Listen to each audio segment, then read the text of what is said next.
আপনি আপনার স্ত্রীর কাছে বসে আছেন, একটা ফুরফুরে মনে, আনন্দ চিত্তে স্ত্রীর সাথে আলাপ করছেন, তার সাথে আপনি ভাব আদান প্রদান করছেন, আল্লাহর আরশ পর্যন্ত খুশি হয়ে যায়। সুবহানাল্লাহ, আল্লাহর আরশ পর্যন্ত খুশি হয়ে যায়। যতক্ষণ পর্যন্ত আপনি এইভাবে আপনার স্ত্রীর সাথে কথা বলতে থাকেন, স্ত্রীর কাছে বসা থাকেন, আপনার আমলনামার মধ্যে সওয়াব লিখতে থাকে। রাসূল পাক সাল্লাল্লাহু আলাইহি সাল্লাম এই কথা বলার পর এক সাহাবী বললেন, ইয়া রাসূলুল্লাহ, স্ত্রীর সাথে একসাথে শুবো, একসাথে ঘুমাবো, একসাথে খাবো, একসাথে তাকে আদর করব, এটা কি সওয়াবের কাজ হতে পারে?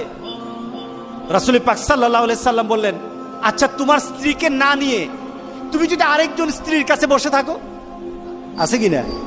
আছে কিনা? মজাই লাগে, উনিও খাইবেন, রেডি থাকেন। তুমি অন্য কোন স্ত্রীর পাশে বসে বসে ফিস ফিস ফিস ফিস করলা,